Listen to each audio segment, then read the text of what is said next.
Hi friends, welcome to boost of life channel. நம்ம இன்றைக்கி என்ன பார்க்க போகிறோம்னா ஒரு சூப்பரான ஒரு டிஷ் பார்க்க போகிறோம். முருங்கைக்காய், கத்திரிக்காய், உருளைக்கிழங்குலாம் போட்டு ஒரு டேஸ்டியான பொரிக்குழம்பு எப்படி பண்ணுறதுன்னு தான் பார்க்க போகிறோம். முருங்கைக்காய், உருளைக்கிழங்குல இந்த மாதிரி சின்ன சின்னதாக கட் பண்ணிக்கோங்க. கத்திரிக்காவையும் இதே மாதிரி கட் பண்ணிவிட்டு நல்லா தண்ணியில் கழுவி எடுத்துக்கலாம்.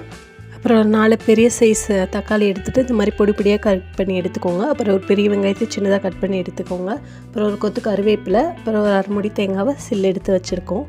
ஒரு வானல் எடுத்துகிட்டு வானல் நல்லா ஹீட் ஆனப்புறம் எண்ணெய் காஞ்சப்புறம் கடுகு, உளுந்த பருப்பு, வெந்தயம்லாம் போட்டு அது நல்லா வெடிச்சப்புறம் நாம் எடுத்து வச்சுருக்க வெங்காயம், கருவேப்பிலைலாம் இது கூட போட்டுக்கலாம். இது நல்ல பொன்னிறமாக வரணும். அது வரைக்கும் நல்லா எண்ணெயிலேயே வதங்கட்டும். இந்த மாதிரி குழம்பு வச்சு பாருங்கள், டேஸ்ட் ரொம்பவே நல்லாயிருக்கும். எல்லாருமே ரொம்ப லைக் பண்ணி சாப்பிடுவாங்க.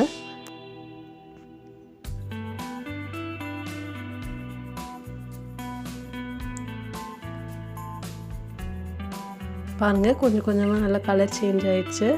நல்லா இந்த ஸ்டேஜில் நம்ம கட் பண்ணி வச்சுருக்க தக்காளியெல்லாம் இது கூட ஆட் பண்ணிக்கலாம். தக்காளி நல்லா வதங்கணும். இது கூட கொஞ்சம் உப்பு சேர்த்துக்கோங்க. உப்பு சேர்த்தா கொஞ்சம் சீக்கிரமாக வதங்கிடும்.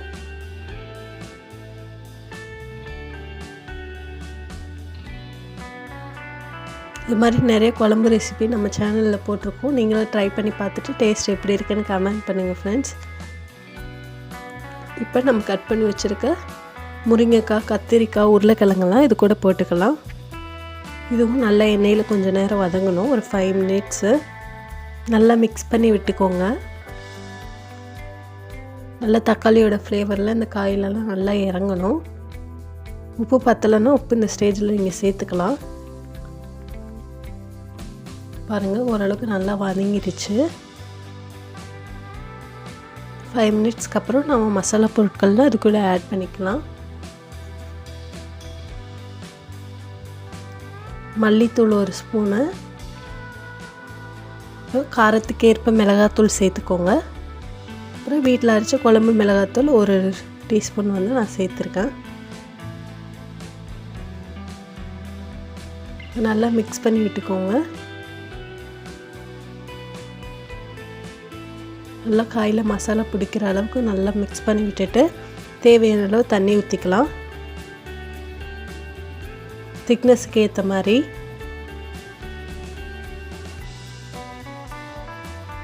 நல்லா மிக்ஸ் பண்ணி விட்டுக்கோங்க.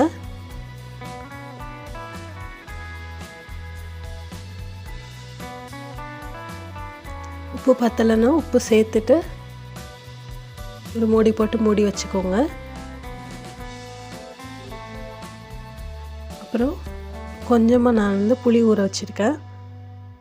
அப்புறம் இந்த தேங்காயெலாம் அரைச்சி இந்த மாதிரி ஃபைன் பேஸ்ட்டாக எடுத்து வச்சுருக்கேன். அதெல்லாம் இது கூட ஆட் பண்ணிக்கலாம். இப்போ புளியை ஆட் பண்ணுறோம். இந்த புளி தண்ணி ஊற்றினப்புறம் நம்ம அரைச்சி எடுத்து வச்சுருக்க தேங்காய் பாலையும் இது கூட ஊற்றிக்கலாம். அவ்வளோதாங்க. ஒரு 10 மினிட்ஸ் நல்லா இந்த ஃப்ளேவர்லாம் இறங்கி நல்லா குழம்பு கொதி வந்தப்புறம் நம்ம ஸ்டவ் ஆஃப் பண்ணிவிட்டு அவ்வளோதாங்க, சூப்பரான ஒரு பொரிக்குழம்பு ரெடி ஆயிடுச்சு. நீங்களும் இது மாதிரி ட்ரை பண்ணி பாருங்கள். டேஸ்ட் ரொம்பவே நல்லாயிருக்கும். காயில் நல்லா வெந்து வந்துருச்சு. நீங்களும் இது மாதிரி ட்ரை பண்ணி பார்த்துட்டு டேஸ்ட் எப்படி இருக்குன்னு கமெண்ட் பண்ணுங்கள் ஃப்ரெண்ட்ஸ். இது ரைஸ்க்கு, இட்லி, தோசை எல்லாத்துக்குமே செட் ஆகும். டேஸ்ட் ரொம்பவே நல்லாயிருக்கும். எல்லாருமே ரொம்ப லைக் பண்ணி சாப்பிடுவாங்க.